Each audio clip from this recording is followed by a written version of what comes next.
Hello everyone, welcome back to the channel. Now in this video we are going to have an introduction of backtracking. So we are going to just understand some minor details about backtracking, but we are not going to implement any sort of programs as part of this video.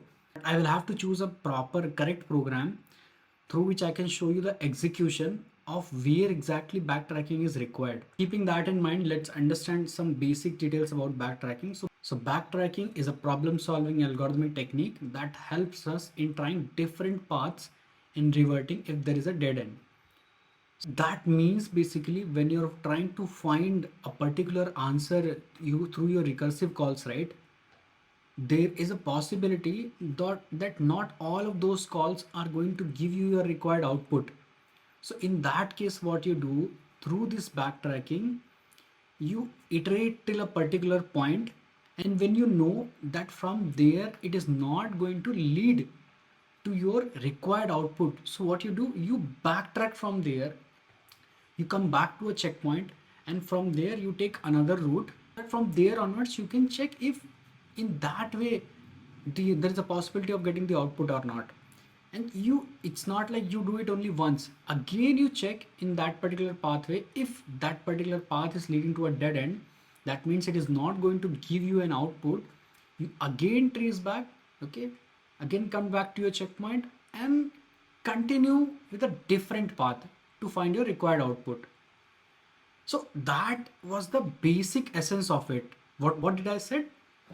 You do recursive calls, you reach to a particular point where you understand that it is not going to lead to your required output. That is going to be a dead end for you.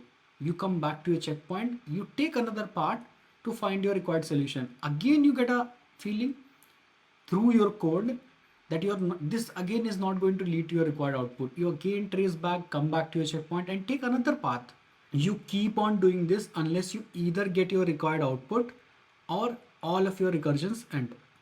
So those two things are very important in case of backtracking. And these are some very popular questions for backtracking. For example, n queens problem, Sudoku, M coloring, rat in a maze, the ninth store, permutation of a given string. These are very popular programs for backtracking. But if you directly go ahead and try solving this problem, trust me, you will never be able to solve these problems just with this much information.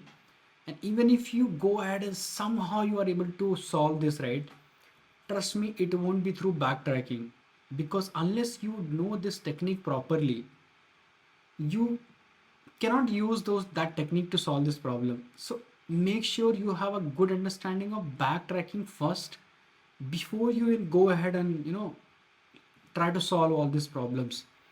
It's just a very basic introduction about backtracking. And remember, always backtracking always needs recursion, but recursion does not always needs backtracking. That means the problems that you solve using recursion, right, there might be a need of recursion, okay, but you need not to involve backtracking there. But if you involving backtracking to find a particular solution to your problem, you cannot do it without using recursion. So yes, recursion plays a very important role there, no doubt in that.